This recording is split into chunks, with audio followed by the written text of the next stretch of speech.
Yes, everyone, I can curve bullets. Lies, I tell you, lies. That's what part of our pre-show discussion here is. We're Did you talking know the movies, show- and we're talking anxieties, and then Yes. all of a sudden that movie comes out, Yeah, so- 15 years ago, 12 years ago? Yeah. Wanted, that's what it's called. Is it Wanted? That's It's what- got, what's So her I name, mentioned to the Scott that, Tomb Raider girl in it. Every time before we come on air, my heart starts beating, and so I relate it to this guy in the movie that he gets this terrible anxiety, and so he's taking meds for it, but he learns how to use it so that it helps him to be more accurate, be faster, and be better at being a killer, essentially. So Wow. So no, I'm not a killer, but no, the So is this set of you heartbeat curving bullets is me getting on the curving radio? bullets. Exactly, exactly. So Scott, Oh, did you man. know? Oh, wait a second. Welcome to Welcome to Prepper Talk Radio.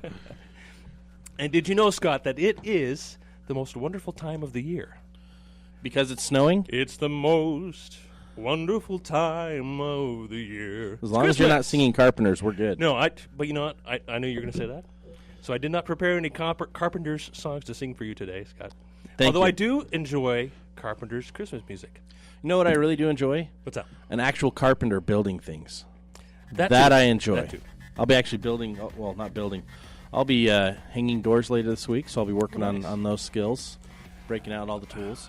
I would say give me a call, but I'm pretty booked. I would love I to don't help. blame you. I asked my dad for help. He's a master carpenter, and he said, okay, here's what you need to do. Here's this tool, here's that tool, here's this tool, here's that tool. Good luck. And I was just like, I should ask him specifically. But he's amazing, and he's busy, so I'm like, you know what? I need to do this. Yes, it's good So- to do things on your own. My wife's a little nervous because it's just me doing it by myself. But Yeah, you want that door to hang so that it doesn't shut by itself or doesn't open by itself, right?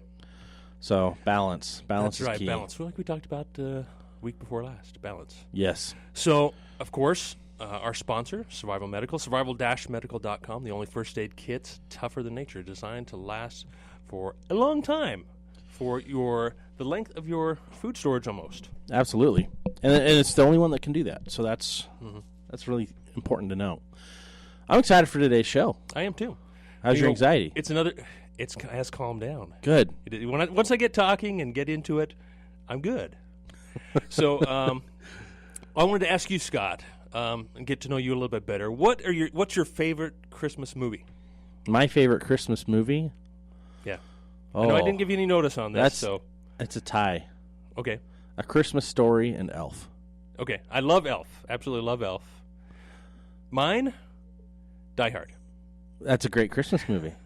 A lot of people debate whether that's really truly a Christmas movie or not, but they're at a Christmas party, so it does qualify. It's the right season, it's the right time of year. It was released at Christmas. I think it qualifies. Yeah, so, no, Elf is fantastic. Christmas Story is fantastic. Lots of good movies out there. What about your favorite Christmas song, Christmas music in particular? Not necessarily song, but music or song. Probably I'm Dreaming of a White Christmas. Okay, that's a great Just always been the classic in our household. one. Absolutely. So the Bing Crosby version? The Bing Crosby Okay. version. Very Yeah. cool. What about Osmonds? The Osmond Christmas album Nope. is a staple at our house. I'm sorry. No, it's good stuff. We love Donnie. We love Donnie. Marie, we like Marie. She's a little bit country, She's a little bit country. and he's a little bit rock and roll. I'm a little of neither. And I'm all over the charts, but yeah, my favorite actually is to listen to Mannheim Steamroller. I love Mannheim Steamroller Christmas. Absolutely. My mom and dad would have that playing in the background. It was great because it was the one time a year they'd turn off the Carpenters and we'd listen to Mannheim Steamroller Christmas album. I knew I forgot something here. I'm not hearing myself, so I don't have my headphones on. So let me turn up the volume here. So what about, you probably have an answer for this one. What's your favorite Christmas food? I don't really have one. Okay. I just like to eat and eat and eat and eat until I pass out, pretty much. And our family traditionally has always done our Christmas meal is the same exact meal as our traditional Thanksgiving meal. Okay, yeah. And Ours is pretty similar too. I've always hated that. Okay. So Now that you have your own family. well, because you have Thanksgiving and then you have leftovers for weeks, and then you repeat that cycle a month later, and I'm just like, nah, not cool. The one part about that I don't mind is the pie. Yeah, I really don't get the pie. You do not eat the pie, or you? No, we just don't have enough. Oh, you just don't have. So it exactly. doesn't last for days and days. Exactly. So Go it's to Costco, gone. Get the big pumpkin pie. Yeah, 2 or 3 of those, and just keep eating them. I'm already fat. I don't need to get any fatter. I've been eating pie every day, and we just ran out of our last pumpkin pie, so time to grab another one. So the key though is we're going to go through. I've actually pulled a whole bunch of different recipes of traditional meals from Scandinavia. Oh, really? From like I've gone back to the roots. Of Santa Claus, is that? No, I've gone back to the roots of both Jessica and I. We've got a lot of Greek recipes I've pulled. Oh, I've got some Scottish, some traditional Scottish meals and English and I'm trying to pull all that region together, and we're going to create our own meal this year for Christmas Eve. We're going to just knock out whatever we can, totally new, totally different than what we've ever done, and we're going to kind of tweak that every year until we find like the meal. So you're not going to the in-laws? We're not going to the in-laws. We're not going anywhere. We're going to just stay home this time. We're going to just stay home. It's just going to be her and I, and we may have, a Greek lamb roast, or I don't know yet. Yeah. I've got American Indian in me. I've got Scottish is the biggest, and they don't sell haggis here in the United States yet. It just got approved. Oh, really? I didn't realize. But it's soon to be permitted. So in January they'll be able to start selling Scottish haggis in the United States. I will not be trying that. It's actually really good. Is it really? It is really good. So maybe when you cook some, I'll save some for me, and I will. It's people give it a bad name. It sounds weird. Mm-hmm. It's a type of blood sausage, but any sausage you eat is a remnant of a blood sausage. It's conversion from a blood sausage, and all that just means is there's a bit of coagulated blood in there. That's what they use to hold it all together. And I have eaten blood sausage before. And haggis is a lot better than blood sausage. Your English traditional blood sausage. The only thing I know about haggis is what I learned on So I Married an Axe Murderer, right? Yeah, and they make it sound horrible. They do. They make it sound horrible. All right, should we get into our topic today? I think so. Since I think we kind of did. Let's get into Christmas. We're going to talk about kind of it's really more than top 10, but just some of the high level things so you can get a prepper for Christmas. Mostly stocking stuffer types, right? Yeah, and because obviously Christmas is in it's less than 12 days. Yeah. So this is like the second day of Christmas. Sure. On the second day of Christmas. So Scott's kind of went with stocking stuffers. I kind of went with the $20 range, somewhere around there. Because the gift that you give your brother or your friends or something like that, you don't want to spend too much because you got so many friends, but you want to get them something because I love giving. That's what I love about this time of year. I love the giving part, and especially with the prepper in me, I like to give them a little something that lets them know, I'm concerned about you. I want you to be prepared. Something not so blatant, but something. So here's a little something that helps you get a little bit better prepared. Gotcha. That's not, not like I say, not so terribly obvious and blatant, but something unsuspecting, I can't say the word. I have no idea where you're going with this. Unconspicuous. There we go. Inconspicuous. Inconspicuous. There we go. Sure. Type of gift where it helps them become more prepared. It helps me worry about them a little less. Right. But something they'll use every day. And that's, I think, one of the, at least my qualifications for a gift is something that somebody's going to use. It's not, it has some thought put into it that they could use this. Okay. Because they borrowed it from me before, first of all. Hey, Good can point. I borrow this? Oh, yeah, let me get you one of those for Christmas. So or just give them yours and get yourself a new one. There we go. That's my problem. There we go. That's what I would lean to, and that's I not do that very fairly often, actually. kind. It's not very good. Regifting, there's nothing wrong with somebody doesn't have something, then here, take mine. And that's one thing I've noticed about, say, like, for example, my in-laws. They're Polynesian. There's something, you mentioned something. Oh, well, those are pretty nice. Oh, you can have it here. Oh, it's yours. They love giving, and I love giving too. So that's what awesome. This is about, the giving spirit and incorporating prepping and being prepared into it. So now that we're 15 minutes or so into the show, you want to give us your first item there, Scott? So these are not ranked. Okay. There's no particular order. But one that I've actually just recently come across that I think is pretty dang awesome. It's this book called Staying Alive, and Outdoor Techniques by Dry Creek Paracord. Okay. Cool. They're a little local company. Eric Bocher, yeah. He's a really good guy. Lives here in I think Salt Lake In the county. proper itself. Really neat guy, good guy, knows his stuff, and the book is regionally specific to Utah.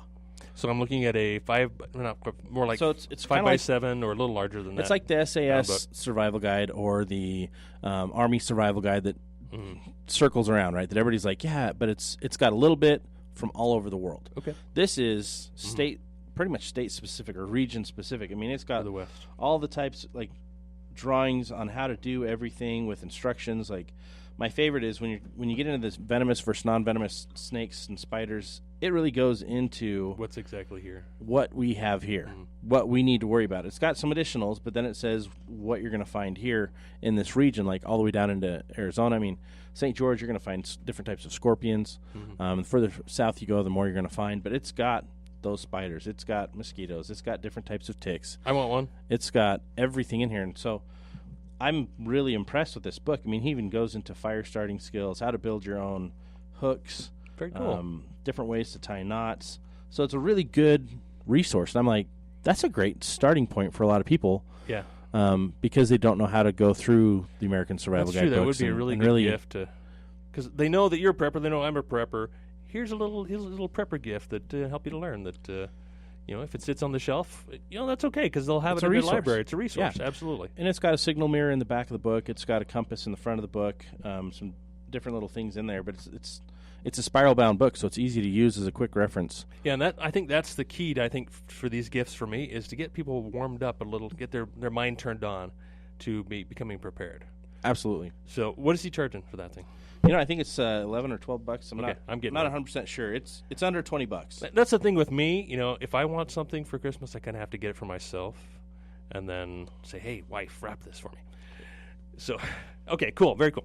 All right, I'll go into my first item, and like Scott said, this is not ranked or anything like that, but I kind of based mine on the survival threes: shelter, water, food. I think that's always a good place to start when it comes to gifting or simple gifting. Give the basics. So my first item and my Christmas gift to you, Scott, I didn't know we were giving gifts today. It's called the Mora knife. Mora knife. It is a bushcraft knife. Yes. It is a stainless steel blade. It's about a 3-inch blade, and it comes with a plastic sheath. It's very basic, very simple. Merry Christmas, Scott. Merry Christmas. Thank you very much. And the thing about this knife is that you can get several of these, and if you have different bags, you have different several kids that are old enough to handle a knife. It's inexpensive enough, and sorry to give you a cheap gift there, Scott, but it's inexpensive enough to just stick it in a bag and really forget about it, but have a good quality knife there that is going to work for you in a pinch. And you won't feel too bad about having a $100 knife sitting in your bag that you don't use on a regular basis. That's true. I've actually got a number of knives in each bag because of the redundancy necessary. But it's also a good trading item eventually. If you absolutely. get to it, and someone doesn't have something, they need something, but they've got something you need, you can swap it out. Yep. So, and a fixed blade knife is something you really should have in your bag, not just a folding knife. Because sometimes you got to get tough on that knife, which you might break. A pocket knife. I love Swiss Army knives, and that's on my list too. I love giving Swiss Army knives. They're good. I mean, they're a good gift. They're great. They fit in your pocket. They fit in your purse. I mean, anybody can use one, and they've got so many different unique little tools. It makes it a really good gift to give somebody. And a lot of people don't look at it and think, "Oh, prepping." Yep, right? exactly. They just think, "Oh, cool. I'm getting one of those." Yeah, I've got two of them here. That one is the little classic. It'll hang on your keychain. Yep. Yeah, on your keychain, and it's got tweezers, which come in handy all the time. Small knife blade, small scissors, and just a cute. Very quality. I love the Victorinox brand, and just real quality, and it's a really nice gift, and it's under $20. And I think that's a really nice gift. So I've gone through two items there. So basically, a knife for Christmas, whether it be a pocket knife, whether it be a fixed blade knife, and they're great collectibles too. So I'll be passing mine down to my kids if the world lasts that long, right? Absolutely. I've actually got a few knives that I really, really like. My biggest one is my kukri, but when it comes down to functionality and use, I've always got a good, solid knife on my waistband, and then I've got good, and it's folding, and then I've got some good straight edge fixed blades in the bag. I've got 2 to 3 in every bag, and I think it's one of the best gifts you can give because it's not just for prepping; it's for everything. Every day. I can't tell you how many times someone's like, "Oh, somebody have a knife or scissors?" Yep. And I'm like, "Yep, I do." Very simple. Very simple. Well, thanks for listening to Prep Talk Radio. Our our sponsor is Survival Medical, survival-medical.com. Check them out, and we'll see you on the other side of the break. And welcome back to the show. You're listening to Prepper Talk Radio here on AM 630 K-Talk. And I am Shane of preparedguy.com. And, of course, Scott of PrepperCon. Mr. PrepperCon here with me, as yes, sir. always. And we are talking about Christmas gifts. And, of course, we don't want to forget our awesome sponsor, Survival Medical, survival-medical.com. And we should probably, that's on my list, of course, but it's your turn. Which one is on your list, though? Well, which kit? Yeah, which kit? Well, I really like the Backcountry kit. Which Either one? The Backcountry Ultralight is a great gift because it's only $15. So that one's on my list, the Backcountry Ultralight. Purely because that works so well with anybody that you know that loves to hike, bike, go out in the woods. Works great for scouts, works great for girls camp, works great just to have in your backpack. It's quick and easy access, and it's your basics for your most common issues. Most everything you need. Yeah. I love that kit. I've actually got one in every bag. I also have the big Voyager, but that's not a quick, easy Yeah, it's definitely kit. larger. It's larger. It's a little more expensive. I think they're $95, but they're awesome. I love these kits. So that's actually on my top, actually in the top few. Even though I didn't rank these, first aid is, I think, one of the most overlooked, but one of the most needed preparedness tools, and people they need more. Yeah, I mean, you look toward your food storage because you think, okay, that's one of the most essential, obviously, to survive is shelter, food, water, and food. And so we looked at our food storage and we looked at guns and ammo. But okay, if you're looking at guns and ammo, you got to have your first aid too. Yep. But also think that okay, if the store gets emptied during a disaster or something like that, medical supplies are going to go too. So if you don't already have a good supply of them, you're going to wish you did. And it's more than just Band-Aids. I mean, it's equipment. It's also cleaning devices. It's also medications. Get additional medications. But for the Christmas gift, you don't buy somebody medication. Right. Get them a Backcountry Ultralight. I think it's a smart way to go. Another one, and that's at survival-medical.com. Another one that I really, really like is the Rat's Tourniquet. So if you know anyone that shoots, they need to have one of those with them. Got one right there's here. yours. One right here in front I'm of actually me. headed over there after this to go pick up a couple for stocking stuffers. Yeah. Hopefully my wife's not listening. She now people knows go she's like- getting a tournament for Christmas. She'll be like, "Oh, Yeah, wow, I you tried my shouldn't best to have." keep the items that I'm giving my kids off of my list for today. So Yeah, but I love it. It's quick, easy. yeah, It doesn't require especially much. who's someone who has a little bit of background in medical. They'll see that and like, this is really cool. So, Well, it doesn't require much skill level or knowledge. No, I mean, that's it's pretty self-explanatory. It's simple to use. You can do it with one hand. you need one for yourself. Yeah. So if you like to go shooting, hunting, this is a must-have. If you're working around anything that could break and fly around, like machine shops and stuff like that, you get a lot of broken parts flying around at different times. Great to have. I just think it's one of those gifts you can't pass up, and you can get those at Rat's Tourniquet website, readyman.com. You can get it. It's also at Survival Medical. They're all over the place. Yeah, they just started carrying those. Nice. Really, really cool product. Really cool product. Yeah, we love the guys over there, and Jeff's been a guest for quite a few different shows, and really smart guys. Oh, love yeah. you guys. All right, cool. So I kind of hijacked your topic there. Was that your next item on there? Or do you have Backpacking one? ultralight, and then we did the Rat's Tourniquet. All right, cool. And I like the on-the-fly kit too. That's like good for like a purse or a small bag. Takes up very little space. Well, it's really designed for your fishermen. So everyone knows a We got fisherman. Band-Aids. In Utah, you probably know a fisherman. You should have that. Yeah, very cool. All right, cool. So I will take the next topic here. Okay. Again, leaning back toward the rules of three of shelter, water, and food. I think a water filter is an excellent Christmas gift. I mean, kind of a boring gift, but I think it's an excellent gift. And there's a lot of different choices out there for $20 or less, right on there. There's quite a few good ones. And it really comes down to, it doesn't come down to the brand. I mean, we like the Life Straw. I like the little Sawyer ones. I love the Sawyer Mini. Yeah, I mean, it's got such a long lifespan. The big thing for people to remember, though, is when they're using those, don't store them wet, especially in the cold, because it will break the filament inside if that expands. And then you'll get sick if you try and... Yes. So you gotta make sure they're dry when you store them. So when you're done with it, turn it upside down, blow it out, let it dry, and then or pack it in your jacket where it's warm. Let it freeze. Don't let it freeze. I mean, they're amazing tools. Yeah, so you can get these, the Sawyer Minis over at, I'm thinking of Family Storehouse. Family Storehouse down in has Pleasant Grove.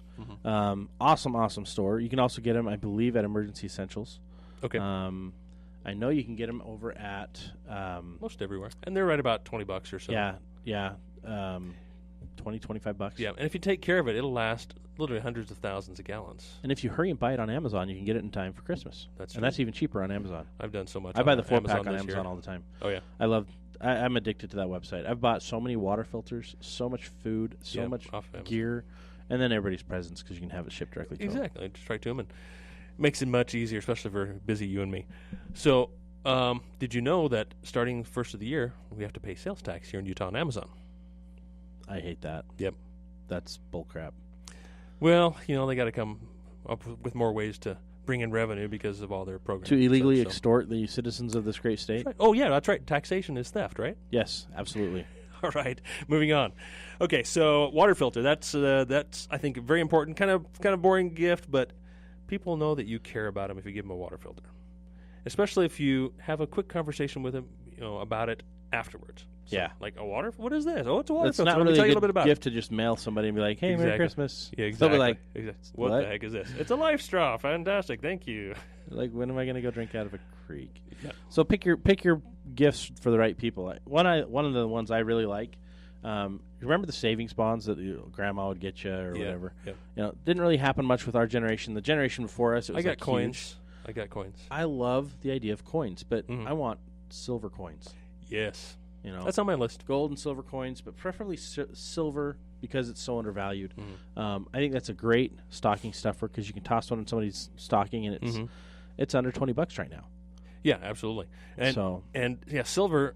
Of course, I can go on for hours about silver. We could take the rest of this program talking about silver. But if we think about the true value of silver, and you take a minute again to kind of explain the history of silver and the true value of silver, people will go, really? Wow. I mean, silver's been money since Babylon, 6000 BC, whenever that was. And it's been money up until what, 1935 or something like that.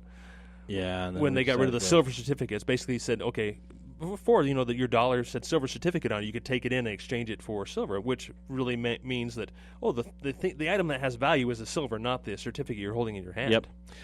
So now we think that our currency holds value, which it doesn't. Well, and the big scary thing is as soon as we go digital, which is the next phase of currency. Yep.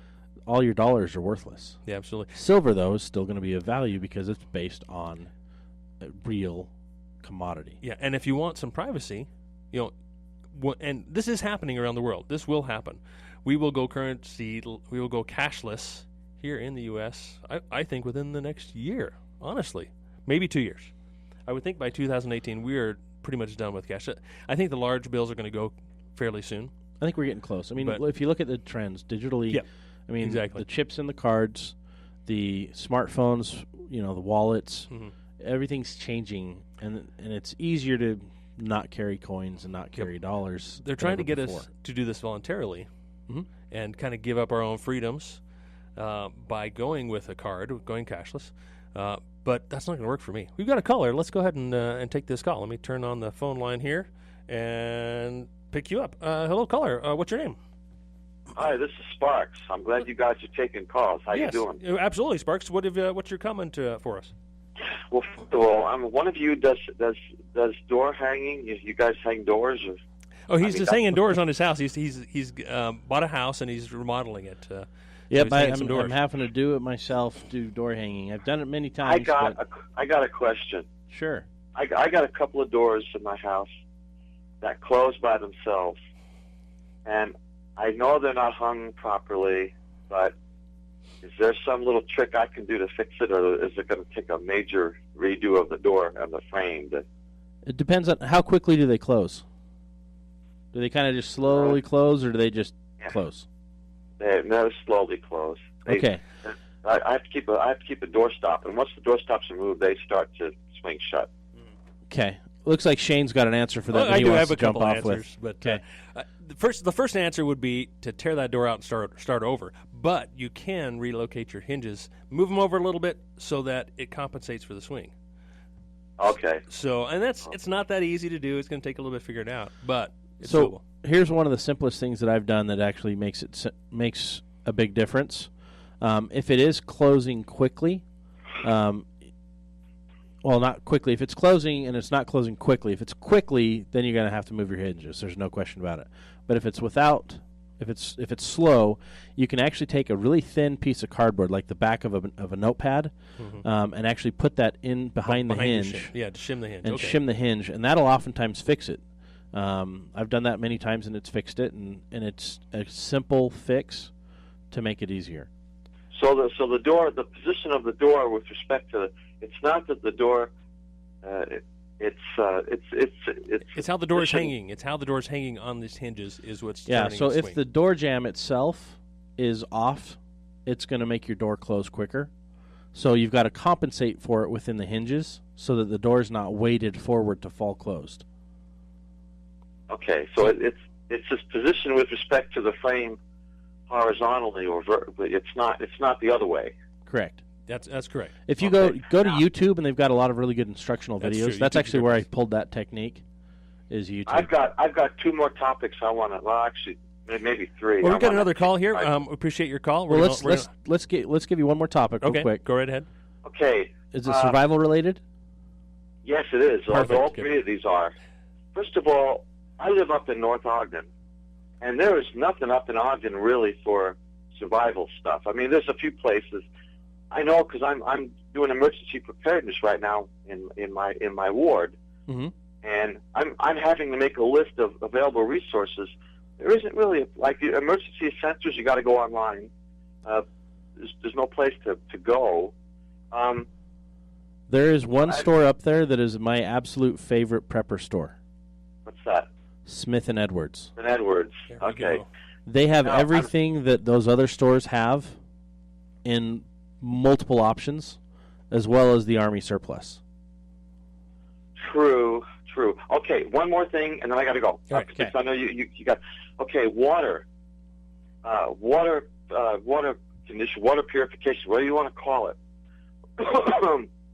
I've discovered something. You can never store enough water. True. Okay, you're going to go through water like it's water. But it's in a one of the most survival difficult situation. things to store is water. So what I'm looking for is a way, and I mean, it looks to me like distilling water is probably the best long-term solution. If you've got nothing but rotten water around you and you've got to clean it up so you can drink For it. purifying water. It Yeah, depends so- on your so- fuel. Depends on your fuel situation, what you have for your fuel. I mean, yeah, you can buy filters, and there's all kinds of filters and equipment you can buy. But if you're in a situation where there's nothing, where you can't just go down to the store and buy another cartridge and whatever, then how are you gonna get water if you run out of drinking water? I'm looking for. I've got one lead on it. They say go to a marine shop and buy a water distiller for a boat. That's about the only lead I have. So if you go to a Home Depot, get the clear Mylar plastic or the clear plastic drop cloths in 14 millimeter thickness. Get a big stack of those. You can stills? create a solar still with those. You're going to spend about 1/100th of what you'd spend on a professional still. Yeah. But you can build these really easily. Scout Handbook has instructions on that, or you can go online. Okay. But it's really, really simple, and it's really, really effective. I've used it on many Scout campouts to show the Scouts how it works. And you don't even need to have a water source. You can just put vegetation down there, and it'll pull the moisture out of there. But a solar still is really easy to make. You just need a couple different sheets of plastic and then a container for it to fall into or to drip into. But that's probably your best bet. Okay. All right. Now, what about cleaning up like pond water or something? If you've got access, You can do the same thing with pond water. Yep, you'll do a solar still for that as well. Okay, I'll be checking that out. I'll let you guys go. Thank you. Awesome. Thanks for your call. Appreciate it. Hey, Merry Christmas. Oh, Merry Christmas to you too. Thank you. Thanks. All right. Sorry, caller out there on line 5. Sorry to leave you hanging for so long. What's your name? It's Zane. Hello, Zane. What's your comment for us? Well, that gentleman called about having his doors swing, and that's what I do, so I thought I'd chime in and offer a couple of pennies. Right, if you could quickly, that'd be great. If you just pop your hinge pin out about halfway and tap it with a hammer and bend it, it creates enough friction to where your doors don't swing, unless, of course, like you said, it's way out of alignment. But if you do the hinges, you have a risk of stripping the screws out because they're so close in the wood frame. Yep. But, pop your pins out, hit one, bend it a little bit, pop it in. If that doesn't work, hit the other one out, bend it. And you'll probably end up lubing it, too, because it might squeak on you in a little bit. Yeah, I was going to say it might squeak on you there. That's a good little short tip to keep your doors from, give them a little more friction, keep them from closing. All right, thanks for your call. Appreciate it. What you guys do? Thank you. All right, thank you. Appreciate it. Thanks for the call. Oh, okay, sorry. All right, well, back to the topic here. Okay, gifts. We love answering questions, so feel free to call us with any question you might have. We're happy to go off topic if need be.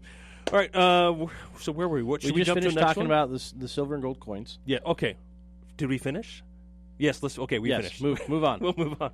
Okay, we're coming up on a break here in a few seconds. So, let's see. Is it my turn? Let's see. Okay, I love giving flashlights.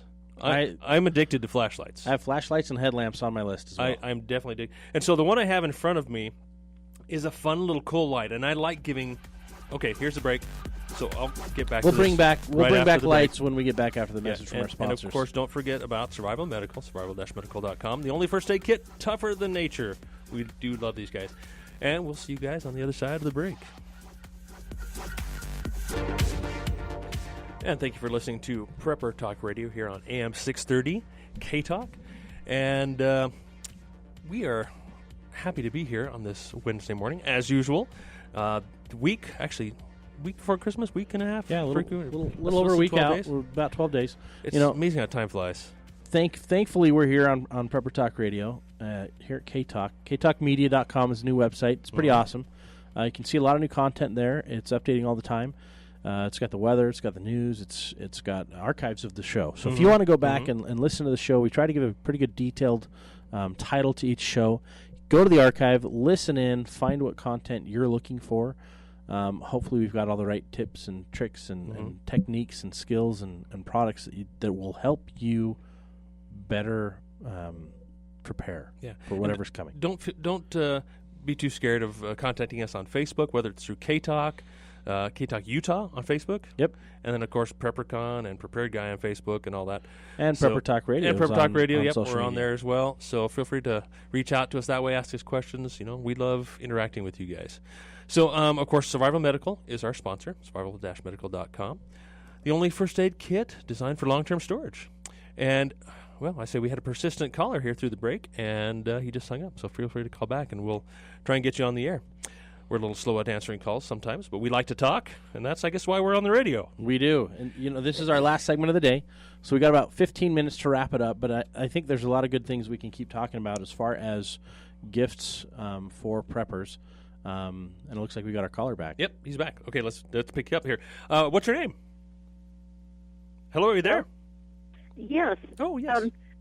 Could you a little slower say the author of that Staying Alive book, please?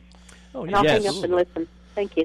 So the author is Eric Boettcher. It's ERIC and then Boettcher, BOETTCHER.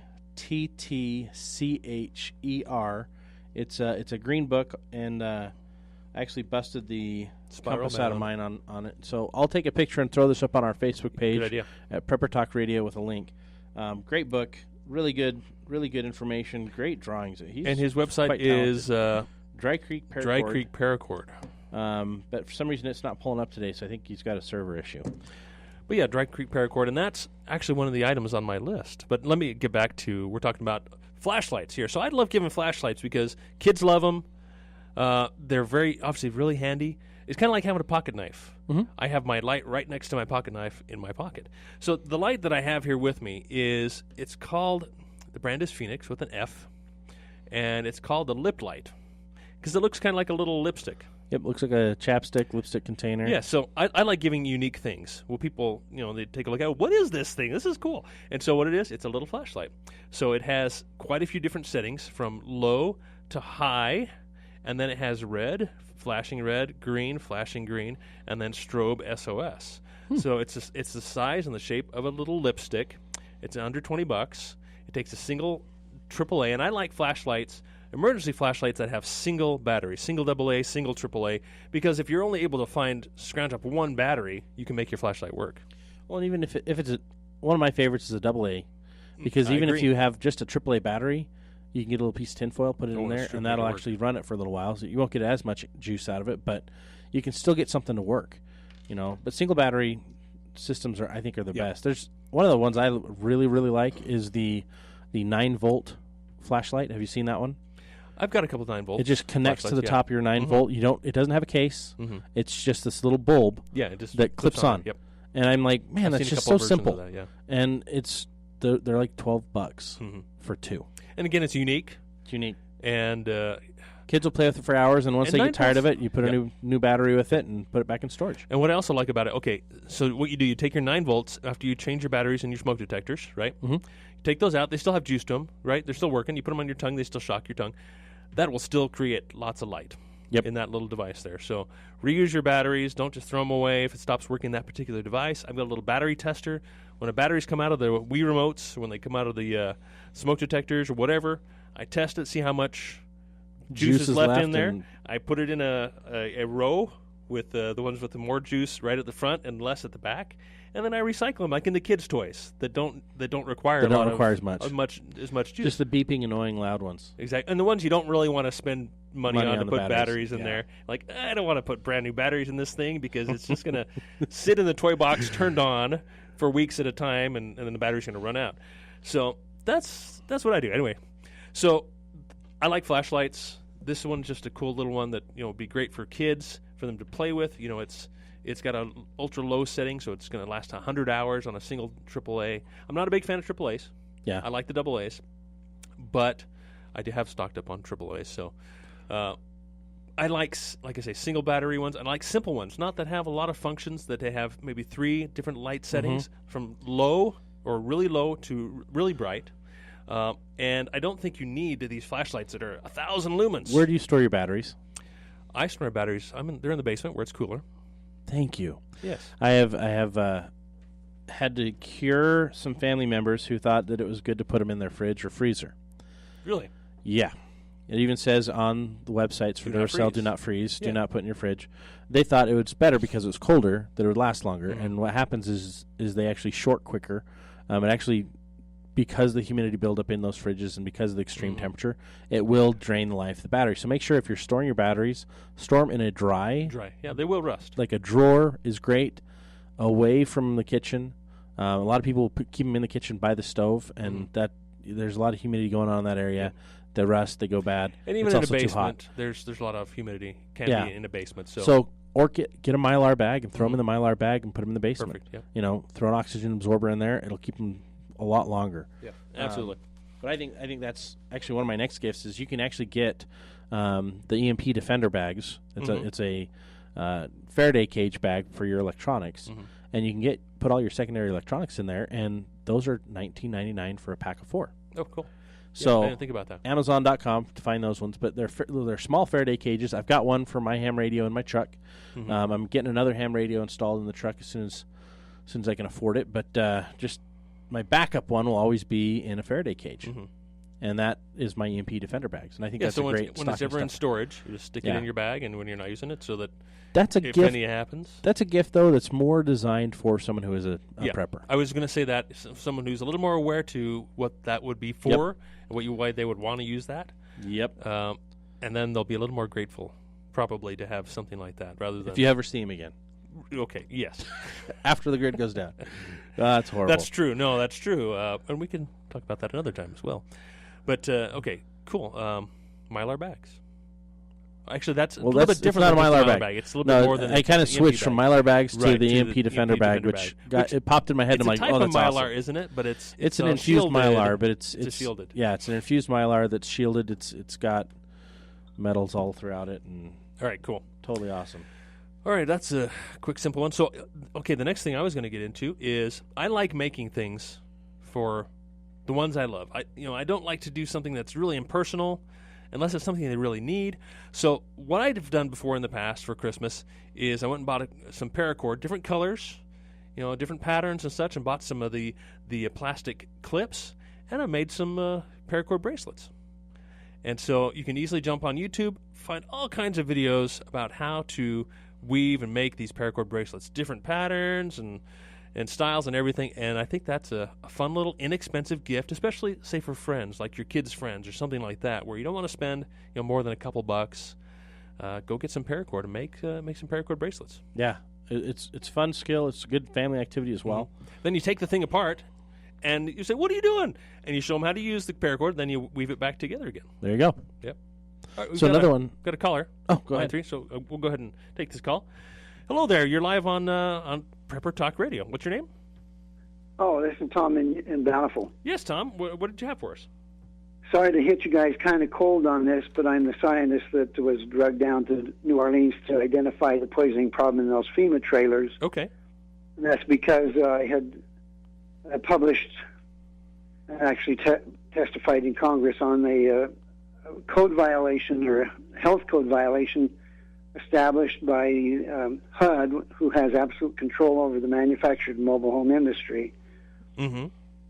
Anyway, so I know a lot of outdoorsmen will take a little trailer or mobile home or a camper out, and what I'd identified was the poisoning risk that is presented by the code violation that the industry's been forced to break by HUD, believe it or not. Okay.